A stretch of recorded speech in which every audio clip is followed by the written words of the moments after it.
Holidays-nale, adu namma GT Holidays da. GT Holidays, South India's #1 travel brand.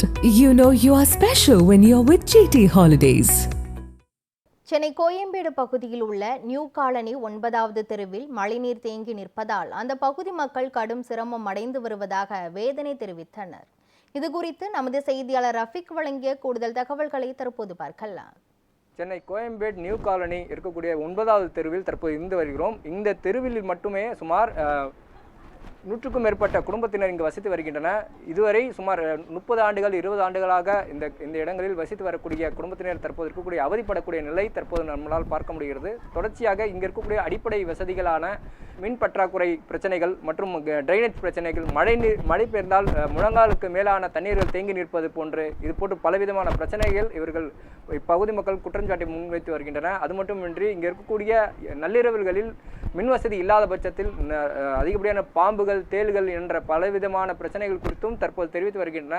அது மட்டுமின்றி இருக்கக்கூடிய இந்த சாலையில் மட்டுமே இருக்கக்கூடிய சாலை வசதிகள் அல்லாமலும் மிகவும் சிரமப்பட்டு வருவதாகவும், இருக்கக்கூடிய இந்த இடங்களுக்கு பட்டா வழங்கக்கூடியும் இருக்கக்கூடிய பொதுமக்களுக்கு தமிழக அரசுக்கு கோரிக்கை விடுத்து வருகின்றன.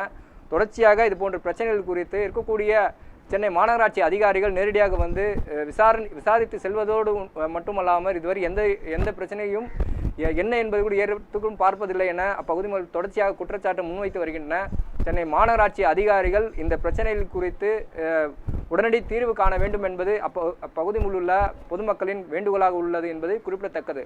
நியூஸ் 7 தமிழ் செய்திகளுக்காக ஒளிப்பதிவாளர் கலைவாணனோட செய்தியாளர் ரஃபிக். 40 வருஷமாக இருக்கும். அங்கே தண்ணி வசதி இல்லை, கரண்ட் இல்லை. கரண்ட் வந்து போயிட்டு இருக்கு. தண்ணி ஒரு மழை வந்தால் தண்ணி வந்துடும் வீட்டுக்கு.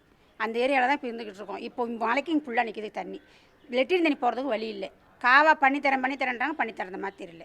கட்சிக்காரங்கெல்லாம் வராங்க, வந்து பார்த்துட்டு போகிறாங்க. ஓட்டு கேட்க மட்டும் வராங்க, அதுக்கப்புறம் போயிடுறாங்க. 2 கட்சிக்காரங்க, எல்லா கட்சிக்காரங்களுமே வராங்க. எந்த கட்சியும் இல்லை, எல்லா கட்சிக்காரங்க வராங்க. இன்றைக்கி பண்ணித்தரேன்றாங்க, நாளைக்கு அவ்வளோதான் வந்து 2 நாளைக்கு இதை பார்க்குறாங்க, போயிடுறாங்க. இதுதான் நடக்குது இந்த ஏரியாவில். ஒரு லைட் வசதி கிடையாது. அதுதான் மெயின் பாயிண்ட். தண்ணி போக மாட்டேது. ஃபஸ்ட்டு தண்ணி ஒரு மழை பெஞ்சுதான் தண்ணி போக மாட்டேங்குது. நாங்கள் 13 வருஷமாக இருக்கோம். நாங்கள் வெளியூர், நான் விழுப்புரம். நாங்கள் இங்கே வந்து 13 வருஷமாக இருக்கோம். மழை வந்ததுன்னா தண்ணி வந்ததுன்னா உள்ளே வந்துடுது. அதனால் மொண்டு ஊற்ற முடியல. ஃபஸ்ட்டு ஊற்று தண்ணி மாதிரி சுரக்குது, மழை தண்ணி ஒன்றா வருது. எதை எடுத்து எங்கே வைக்கிறதுனே தெரிய மாட்டேங்குது. சும்மா ஒரு டிவி தான், ரொம்ப எதுவும் கிடையாது. ஒரு டிவி, ஒரு ஃபேன் அதெல்லாம் கட்டி வைக்க இடம் இல்லை. தண்ணி இதோட வந்துடுது உள்ளார. மொண்டு ஊற்றிட்டு வரத்தாக்குது. இந்த கூழ் பக்கம் ஈத்துமே விட்டுறாங்க. சரியாக சாப்பாடு கிடையாது, அங்கே படுக்க இடம் கிடையாது, அந்த கூழ் சரி கிடையாது. ஒரே நாஸ்தி அசிங்கமாக இருக்குது. அப்படி மழை வந்தால் நாங்கள் எல்லாம் வெளியே ஒன்று எங்களை எல்லோரும் வெளியே ஈத்துமே கிடாச்சிடுவாங்க. கிடாச்சிட்டு விட்டு போகிறாங்க பாருங்கள். அதோட சரி. மறுபடியும் இவங்க என்ன ஆனாங்க ஏதானாங்கன்னு எதுவுமே கேட்கறது கிடையாது. ஏதோ ஒரு நிவாரண பொருள், ஒரு அரிசி பருப்பு அதை இதை கொண்டாந்து கொடுக்க மாட்டாங்க. கரண்ட்டு மழை வந்துன்னா தப்புன்னு எரியும். அந்த இடத்துல எரியும். என்ன பயம்னா மழை ஆரம்பிச்சிருச்சுனாலே போதும். எப்போது எந்த டைமில் தண்ணி வரும்னு யாருக்குமே எங்களுக்கு தெரியவே தெரியாது. நேற்று ஒரு சின்ன ஒரு 1 ஹவர் மழை வந்தால் கூட சின்னதாக தண்ணி வர ஆரம்பிச்சிரும். ஒவ்வொரு வீட்டுக்கு வர ஆரம்பிச்சிரும். அப்புறம் நெக்ஸ்ட்டு என்ன அப்படின்னா கரண்ட் ஷாக்கு. எப்போ எந்த டைமில் எங்கே கரண்ட் ஷாக்குன்னு யாருக்குமே தெரியவே தெரியாது. கரண்ட் எந்த டைமில் போகுன்னு கூட தெரியாது எங்களுக்கு. அது ஒரு பெரிய கஷ்டம் எங்களுக்கு வந்து. ஒவ்வொரு டைமும் ஒவ்வொரு பிரச்சனை. அந்த தண்ணி வந்துருச்சுன்னா பாம்பு வருது தெரியாது. எல்லாமே குழந்தைங்க ஜாஸ்தியாக இருக்கிறாங்க. இங்கே எல்லாம் குழந்தைங்க ஜாஸ்தியாக இருக்கிறாங்க.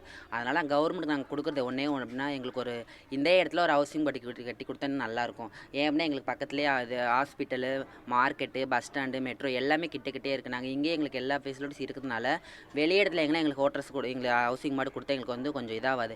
எல்லாருமே அக்கா மக்களே இங்கே வேலை செஞ்சு பிழைக்கிறவங்க, அன்னாடம் வேலை செஞ்சு பிழைக்கிறவங்க இங்கே இருக்கிறவங்க எல்லாருமே இங்கே ஒரு ஹவுசிங் போர்டு கொடுத்தா கூட நல்லதாக இருக்கும். இங்கே என்னன்னா கரண்ட் அப்பப்போ அடிக்கடி போயிடுது. கேபிள் பழைய கேபிள் எங்கே பார்த்தாலும் எரிஞ்சினே கிடக்குது. அது நிறுத்தினா தான் குழந்தைங்கள்லாம் போகிறதுக்கு கொள்றதுக்கு ஈஸியாக இது பண்ண முடியுது. இல்லைன்னா அங்கங்கே எரிஞ்சு போகுது. அப்போ எங்கே போனாலும் இப்போ ஃபோன் பண்ணினே கிடத்தாக்குது. 2 நாளைக்கு ஒரு வீடு, 3 நாளைக்கு ஒரு வீடு கரண்ட் நின்றே போகுது. வர மாட்டுது. அப்பப்போ ஃபோன் பண்ணி வரதான் சொல்கிறதாக்குது. இந்த காவா தண்ணி போகிறதுக்கு வழி இல்லை. எல்லாம் போய் காவா அங்கே போய் அடிச்சிக்குது. இதான் பிரச்சனை. லைட்டு இல்லை தெருவில்.